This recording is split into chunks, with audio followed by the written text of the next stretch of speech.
그 동적 계층형 민주주의를 실행하고 나서의 행정기관은 어떤 모양새를 갖출까를 좀 생각을 해보려고 그래요. 동적 계층형 민주주의는 뭐 감히 말씀을 드리면 워낙에 합리적인 의사결정 체계이기 때문에 독재의 장점을 취할 수도 있다. 왜? 의사결정이 이 이상 합리적이고 공평할 수 없기 때문에 내려진 결정은 매우 큰 권위를 가져도 된다. 동적 계층형 민주주의에서 내려진 결정 사항을 감히 위반하는 사람은 제압을 해도 된다. 그럴 명분이 충분히 쌓였다. 모든 사람이 의사결정 과정에 배제된 적 없기 때문에 이 체계 밖에서의 자기 의사표현은 무시해도 좋다. 그리고 남에게 피해를 주면서까지 자기 의사표현을 하는 사람은 벌하여도 좋다.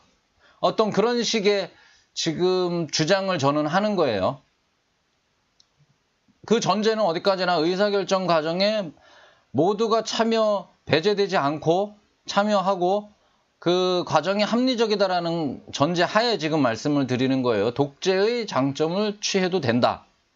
자, 그럴 경우 행정기관은 어떤 역할을 하게 되고 어떤 스탠스에 서게 되는가에 대해서 오늘 얘기를 하는데, 자, 이 국가의사결정 과정이 이렇게 합리적이라면 행정수반을 선출할 때 굳이 피곤하게 선거라는 과정을 거쳐 행정수반을 뽑아야 할 이유가 없죠. 그냥 최상위 의회에서 선출하면 돼요. 이미 현대사회는 의원내각제와 대통령제라는 다양한 제도를 경험하고 시행해 왔기 때문에 뭐 의회에서 뽑는다 이거는 잘된 거고 못된 거고, 뭐 국민이 직접 투표를 한다 그것은 잘된 거고 못된 거고, 이런 거 사실 아무리 논쟁해봐야 사실 별 의미 없어요. 둘 다 장점이 있고 둘 다 단점이 있어요. 어떤 정치제도의 변화라는 게 대통령제에서 의원내각제로 간다든가 의원내각제에서 대통령제로 간다든가 하던 것들은 어떤 기득권을 가진 정치인들에게는 생사를 가르는 듯한 쟁점이 될 수 있지만, 이 근본적인 어떤 체계에 대해서 생각을 해볼 적에는 뭐 이쪽이나 저쪽이나 마찬가지예요. 간단히 생각하자면 리더를 어떻게 뽑는가의 문제일 뿐입니다. 인간이라는 게 집단화를 이룬 이후로 집단이 밖에서는 절대 못 살게 되었죠. 집단을 꼭 이루고 살아야 돼요. 그 집단을 외부로부터 보호하고 내부로부터 번성케 하기 위해 집단을 이끌 리더가 필요해졌었고, 그 리더가 역할을 원만히 수행할 수 있도록 특별한 권위도 부여해 줬었어요. 왕이라는 형태로 수천 년을 존재해 왔죠. 때로는 리더의 권위가 지나쳐가지고 직접적으로 나의 생존과 번영을 위협하기도 합니다. 나를 보호해달라고 뽑아놨더니 이 리더가 나의 안전을 위협하기도 했어요. 폭정이라고 얘기를 하죠. 티란이라고 얘기를 해요. 때로는 리더의 권위가 부족해서 외부로부터의 위협에 노출되어 나의 생존과 번영을 방해하기도 했어요. 너무나 많은 예가 있기 때문에 일일이 얘기할 필요도 없어요. 인간 사회의 정치 형태라는 것은 리더십의 권위에 어떻게 균형을 부과하는가의 문제라고도 볼 수 있습니다. 의원내각제든 대통령제든 사실은 그 문제일 수 있어요. 군주제라는 거 역시 사실은 그 안에서 수없이 많은 제도의 도입과 시도로 크고 작게 변해왔어요. 왕의 권위가 없다고 늘 폭정으로부터 안전했던 것도 아니고, 왕의 권위가 강했다고 국가의 힘이 강했던 것도 아닙니다. 대통령제와 의원내각제라는 거 역시 어느 쪽도 번성을 약속하거나 억압이 없을 것을 보증하지는 못해요. 어차피 어느 쪽도 그 제도만으로 억압과 번성을 예단할 수 없는 것이라면 2번 선거해야 하는 번거로움이라도 더는 것이 낫다고 봅니다. 우리가 아무리 완벽한 의사논의 방법을 가지고 있다고 하더라도 사사로운 것까지 모두 의논해가며 살아갈 수는 없기에 큰 틀에서 논의되고 결정된 사항을 세부적으로 집행할 존재가 필요합니다. 그래서 행정부가 필요한 거예요. 그리고 집단을 이끌어줄 사람이 필요하다. 리더로서 해야 할 역할이란 무엇일까요? 일상에 대한 논의와 결정과 집행은 현상의 유지를 위한 것일 테고, 어떤 집행부로서의 역할은 현상의 유지를 위한 것일 테고, 이끈다는 개념, 진보 혹은 프로그레스와 연관지어 생각해 볼 수도 있을 거예요. 리더, 그야말로 리더, 뭔가 이끈다. 그 다음에 행정수반, 어떤 두 가지 측면에서 우리는 리더를 바라봐요. 때때로 우리는 리더가 다수의 의견과는 다른 방향으로 무리를 이끌고 나아가는 모습을 역사에서나 현실에서 자주 목격하게 됩니다. 박정희 대통령 같은 경우 그랬고, 이승만 대통령 같은 경우 그랬죠. 분명히 그 대중의 어떤 바람과는 배치되는 곳으로 사람들을 끌고 간 면이 있어요. 어마어마한 성공을 이뤄냈죠.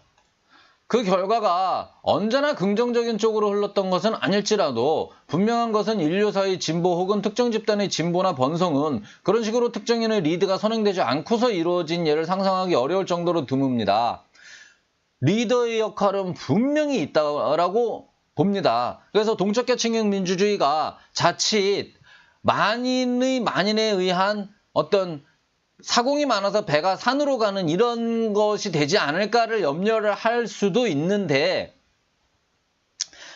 최초의 농사를 짓기 시작했을 때도 누군가는 불확실한 미래의 수확에 노동력을 할애해야 함을 설득하거나 강압하여 결실을 보게 했을 것이고요. 거대한 제국들이 밖으로 확장할 때도 다수의 죽음이라는 비용에 대해 누군가는 설득하거나 강압했어야 했을 겁니다. 리더의 역할은 분명히 있어요. 리더가 반드시 집단의 최정점에 있어야 할 필요는 없어 보입니다. 나약한 왕을 대신해 번영을 이끈 장수들의 예는 얼마든지 있으며 우유부단한 팀장을 보좌하는 팀원이 실무를 이끄는 경우도 일상에서 많이 볼 수 있습니다. 이 나약한 왕을 대신해 번영을 이끈 장수들의 예는 초한지에서 유방을 보필하는 장수들이 있죠. 물론 많이 각색된 얘기겠지만은, 그 초한지의 유방의 모습은 정말 나약하고 참 한심스럽죠. 그러다가 얼핏 보여주는 그 왕으로서의 위엄도 있지만요. 그 얼핏 보여주는 왕으로서의 위엄이 아마 주변의 사람들을 떠나지 않게 했을 것이고, 그 주변의 사람들이 맹활약이 이 나약한 왕을 대신해서 그 국가를 건설하는데 주된 역할을 하죠. 우리 실상에서도 많이 봐요. 우유부단한 팀장을 보좌하는 팀원이 실무를 이끄는 경우 많이 봅니다.